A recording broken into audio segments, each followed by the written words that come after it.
വിദേശത്ത് നിന്ന് മോദി കൊണ്ടുവന്നത് 3.5 ലക്ഷം കോടി രൂപ. സ്വാഗതം പ്രോഫിറ്റ് 24 ഡെയിലി റൗണ്ടപ്പിലേക്ക്. പ്രധാനമന്ത്രി നരേന്ദ്രമോദിയുടെ 5 ദിവസത്തെ വിദേശയാത്ര ഇന്ത്യയിലേക്ക് എത്തിച്ചത് 3.5 ലക്ഷം കോടി രൂപയുടെ നിക്ഷേപം. 5 രാജ്യങ്ങളിലേക്ക് നടത്തിയ സന്ദർശനത്തിനിടെ സെമികണ്ടക്ടർ, അടിസ്ഥാന സൗകര്യം, ലോജിസ്റ്റിക്സ്, ടെക്നോളജി തുടങ്ങിയ മേഖലകളിലെ 50-ലേറെ സിഇഒമാരുമായി മോദി ചർച്ചകൾ നടത്തി. $5 ബില്യൺ നിക്ഷേപ വാഗ്ദാനമാണ് UAE നൽകിയത്. നെതർലാൻഡ്സ്, ഇറ്റലി, സ്വീഡൻ, നോർവേ എന്നീ രാജ്യങ്ങളിൽ നിന്നും ഗണ്യമായ നിക്ഷേപ വാഗ്ദാനങ്ങളും കരാറുകളും ഇന്ത്യക്ക് ലഭിച്ചു. ടാറ്റ സൺസിൽ നിന്ന് 3 വർഷത്തെ ബിസിനസ് പ്ലാൻ തേടി ടാറ്റ ട്രസ്റ്റ്. കമ്പനിയുടെ തന്ത്രപരമായ ബിസിനസ്സുകളെക്കുറിച്ചും പുതിയ സംരംഭ പദ്ധതികളെക്കുറിച്ചുമാണ് ടാറ്റ സൺസ് ചെയർമാൻ N ചന്ദ്രശേഖറിൽ നിന്ന് Tata trust chairman Noel Tata വിശദീകരണം തേടിയത്.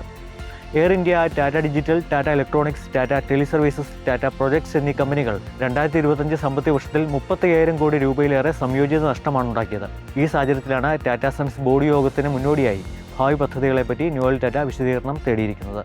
FMCG വമ്പനായ ITCയുടെ ലാഭം 4ാം പാദത്തിൽ 72% ഇടിഞ്ഞ് 5470 കോടി രൂപയിലെത്തി. എന്നാൽ 3ാം പാദത്തേക്കാൾ ലാഭം 9% വർദ്ധിച്ചു. FMCG വിഭാഗത്തിൽ 4ാം പാദത്തിൽ 15% വളർച്ചയുണ്ടായി. സിഗരറ്റിന്റെ വില കൂട്ടിയത് കമ്പനിക്ക് കാര്യമായ തിരിച്ചടിയായില്ല. സിഗരറ്റിൽ നിന്നുള്ള വരുമാനം 32% ഉയർന്ന് 11,066 കോടി രൂപയായി.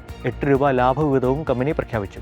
US-ഉമായുള്ള സമാധാന ചർച്ചകൾ തുടരുന്നതിനിടെ ഇറാന്റെ കൈവശമുള്ള യുറേനിയം ഒരിക്കലും രാജ്യത്തിന് പുറത്തേക്ക് കൊണ്ടുപോകുന്ന സാഹചര്യം ഉണ്ടാവരുതെന്ന് പരമോന്നത നേതാവ് ആയത്തുള്ള മുജ്തബ ഖമനേയിയുടെ ഉത്തരവ്.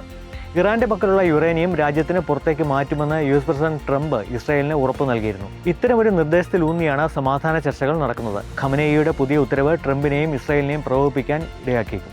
ക്രൂഡ് ഓയിൽ വില ഉയരത്തിനെ തുടർന്നു. ബ്രന്റ് ക്രൂഡ് വില ബാരലിന് $106.8. സ്വർണ്ണവില നോക്കാം. കേരളത്തിൽ 22 കാരറ്റ് സ്വർണം ഗ്രാമിന് 45 രൂപ വർദ്ധിച്ച് 14,660 രൂപയിലെത്തി. പവന് 360 രൂപ കൂടി 1,17,280 രൂപയായി. സ്വർണ്ണത്തിൻ്റെ അന്താരാഷ്ട്ര വില അതേസമയം 0.68% താഴ്ന്ന് $4,506 ആയി.